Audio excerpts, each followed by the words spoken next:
Shalom, saudara yang diberkati oleh Tuhan, salam sehat, kuat, dan sejahtera bagi saudara semua. Nama ini adalah harta. Nama ini adalah kekayaan. Nama itu adalah currency kehidupan yang akan membayar hutang saudara, yang akan memberesi masalah ekonomi saudara, yang akan membawa solusi buat seluruh persoalan kehidupan saudara. Ada sebuah lagu yang lama sekali, judulnya adalah ini, Jesus is the answer. Ya, Yesuslah jawaban. Ya, dia jawaban untuk semua masalah, persoalan dalam kehidupan saudara. Masalah emosi, masalah dosa, masalah spiritual, masalah keuangan, masalah bisnis dan keluarga. Jawabannya ada pada nama ini. Nama Yesus Kristus Tuhan kita. Semua ada di sini. Filipi pasalnya yang kedua ayat yang ke-11 dia berkata bahwa segala lidah akan mengaku, setiap lutut akan bertelut bahwa Yesus Kristus adalah Tuhan. Bayangkan, waktunya akan tiba. Setiap lutut, setiap lidah manusia yang masih hidup, bahkan yang sudah mati, satu hari akan mengakui dan menyebut Yesus Kristus itu adalah Tuhan. Walaupun banyak orang yang tidak percaya. Berapa mengaku bahwa Yesus hanyalah seorang nabi. Tetapi dia bukan seorang nabi. Karena semua nabi telah mati. Dan tidak bangkit kembali. Dan tidak ada yang akan datang kembali. Tapi Yesus, dia bangkit pada hari ketiga dan berjanji akan datang kembali. Menegakkan kerajaannya di atas muka bumi yang disebut Millennial Kingdom, kerajaan 1000 tahun. Saat iblis diikat di penjara. Dan itulah saat dia menjadi raja di atas segala raja. Tuhan di atas segala Tuhan. Dan setiap lutut bertelut dan lidah mengaku Yesus itu adalah Tuhan. Nama ini adalah nama Tuhan. Karena itu dia jawaban buat semua masalah pergumulan hidup saudara. Nama Yesus ini. Amsal pasal 22 ayat yang ke-1. Dia berkata begini. Nama baik lebih berharga daripada kekayaan besar. Dikasihi orang lebih baik daripada perak dan emas. Wow. Betapa sebuah ayat yang powerful. Yang merupakan kunci untuk bisnis saudara. Kunci untuk karir saudara. Kunci untuk kehidupan. Nama yang baik lebih berharga daripada kekayaan besar. Coba. Ada banyak orang yang punya kekayaan besar. Tapi hasil dari korupsi. Dan ketika akhirnya tertangkap tangan, masuk penjara. Yang diingat bukan kekayaan besarnya. Tetapi namanya sebagai seorang koruptor, itu yang akan diingat terus. Karena itu dikatakan nama baik lebih berharga daripada kekayaan besar. Dikasihi orang lebih baik daripada perak dan emas. Dicintai, disukai, dikasihi, diterima. Itu lebih baik daripada perak dan emas. Karena kalau selalu dikasihi oleh orang lain, dikasih apalagi dikasih oleh Tuhan tentunya yang pertama. Maka kalau orang dikasihi, orang yang mengasihi itu artinya percaya kepadamu. Dia akan mempercayakan apa saja kalau dia mengasihimu. Bukan cuma perak dan emas. Bahkan tahtanya pun dipercayakan, diserahkan kepadamu. Karena dia mengasihimu. Saya mengasihi istri saya. Saya mengasihi anak saya. Dan semua yang Tuhan percayakan kepada saya akan serahkan kepada mereka. Karena saya mengasihi mereka. Dan itu lebih daripada 1 gram perak atau 5 gram emas. Itu sebabnya dikatakan di sini, dikasihi itu lebih baik daripada perak dan emas. Katakan dalam terjemahan lain, katakan di Amplified-nya dikatakan a good name earned by honorable behavior, godly wisdom, moral courage, and personal integrity. Jadi bagaimana memiliki nama baik? Dikatakan nama baik yang diperoleh lewat honorable behavior, kebiasaan-kebiasaan yang terhormat. Wow. Godly wisdom. Nama baik didapatkan dengan godly wisdom, hikmat. Hikmat ilahi, hikmat yang sesuai dengan sifat dan karakter Tuhan.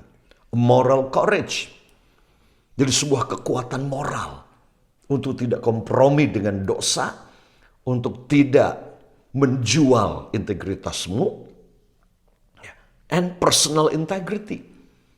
Integritas secara pribadi. Jadi inilah yang dimaksud dengan nama baik itu. Nama baik adalah nama yang dia peroleh dengan kebiasaan-kebiasaan yang terhormat dalam hidupnya. Kebiasaan memberi, kebiasaan berbaik hati sama orang lain. Kebiasaan untuk selalu mengampuni orang lain. Ini adalah kebiasaan yang honorable behavior. Godly wisdom, hikmat ilahi. Moral courage, sebuah kekuatan moral untuk berkata tidak kepada korupsi, tidak kepada pornografi, tidak kepada kebohongan, tidak kepada apapun yang tidak sesuai dengan hati nurani dan kebenaran firman. Personal integrity, integritas pribadi. Dikatakan di sini is more desirable than great riches. Lebih diinginkan daripada kekayaan besar. And favor is better than silver and gold. Favor, perkenanan, dicintai, diperkenan, orang berkenan pada kita. Itu lebih dikatakan dari emas dan perak. Saya mau beritahu buat kita bahwa nama bukanlah sebuah nama. Ketika nama rusak, maka bisnis akan rusak. Saya ingat ngobrol dengan seseorang di mana dia pernah one prestasi. Dan sampai hari ini one prestasi bayar uang cicilan ke bank, credit card. Ada banyak orang yang terlibat dengan credit card. Yang akhirnya tidak bisa bayar. Hati-hati dengan jebakan ini. Ya, kalau sudah punya masalah dengan pemakaian credit card, kartu kredit yang tidak bisa saudara bayar dan saudara kendalikan, punya kebiasaan belanja, gunting saja kartu kredit itu dan pegang uang cash saja atau ATM cukup. Ya. Karena akibatnya ini, kalau sudah tidak bisa bayar, sudah punya kartu kredit, apalagi orang yang memang sengaja intentional pakai banyak kartu kredit, sekarang tiap hari diteleponin kartu kredit ditawar. Ada orang yang melakukan itu sengaja. Tapi akhirnya ngobrol dengan orang ini, dia berkata, dia mau ambil rumah, mau KPR rumah, tidak bisa di-approve. Walaupun dia bisa bayar bulanannya. Dia bisa bayar cicilan. Dan bisa usahakan DP-nya. Tapi dia tidak bisa. Kenapa? Karena track record-nya di bank BI blacklist. Karena ini sistem perbankan online sekarang ini. Jadi kalau namamu sudah menjadi rusak di bank, mau kredit susah. Di blacklist sudah. Nah, itu yang dimaksudkan di sini salah satunya. Nama baik itu lebih berharga daripada kekayaan yang besar. Ya, dicintai, favor itu lebih baik daripada perak dan emas dalam kehidupan. So, jaga nama baik kita. Jangan jual namamu. Jangan jual integritasmu. Jangan jual moralmu. Jangan jual kehormatanmu lewat kebiasaan-kebiasaan hidup yang buruk, kebiasaan-kebiasaan hidup yang akan bisa merusak, mencoreng namamu. Itu sebabnya, sekali lagi Tuhan Yesus dia mengajar kita berdoa. Bapa kami di surga, ini nama Bapa kita. Dikuduskanlah namamu. Tuhan Yesus sedang berkata kepada kita sebagai anak-anaknya, kita punya Bapa. Dan Bapa kita ini penguasa langit bumi. Ingat, jangan coreng namanya. Jangan rusak namanya. Jangan salah gunakan namanya. Saya pernah ada orang-orang yang menyalahgunakan nama saya untuk hutang, untuk minta uang. Hari-hari ini begitu banyak sekali itu. Nomor telepon kita dihack sama orang. Dan orang pakai nama itu, nomor itu, untuk kemudian minta duit ke sana kemari. Ya, hati-hati, Tuhan sudah mengajar kita. Bapa kami di surga, dikuduskan namamu, dimuliakan namamu. Datanglah kerajaanmu, jadilah kehendakmu. So, jika kita mengasihi Tuhan, yuk sekali lagi, kuduskan dan muliakan nama Bapa kita di surga. Anak punya tanggung jawab untuk menguduskan, memuliakan nama Bapanya. Bagaimana caranya? Bukan berkata, oh papaku mulia loh, papaku kudus. Bukan, dengan menjaga hidupmu, dengan hidup yang benar, sesuai dengan firman Tuhan, maka kamu sudah memuliakan nama papamu. Suami, istri, sama. Dengan menjaga hidup masing-masing, kita sedang memuliakan satu sama lain. Karena anak tidak bisa dipisahkan dengan papanya. Istri, suami tidak bisa dipisahkan satu sama lain. Orang tua tidak bisa dipisahkan dengan anaknya.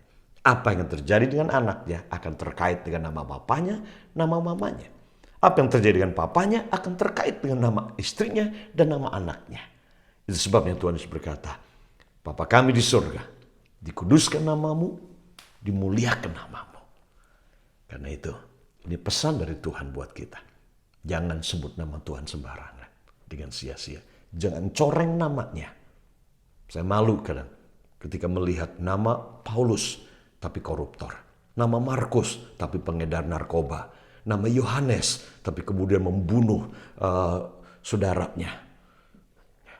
Nama siapa lagi? Thomas tapi pemerkosa. Aduh, saya melihat nama-nama itu sudah jelas itu nama Kristen. Bikin malu. Mencoreng nama Papa kita di surga dengan cara seperti itu. Yuk hari ini, buat komitmen, namanya dimuliakan, dikuduskan dalam hidup kita. Ingat, nama baik lebih berharga dari kekayaan besar. Favor, nama yang dicintai oleh banyak orang, lebih dari perak dan emas. Untuk sudah menjadi orang kaya, tidak harus punya kekayaan.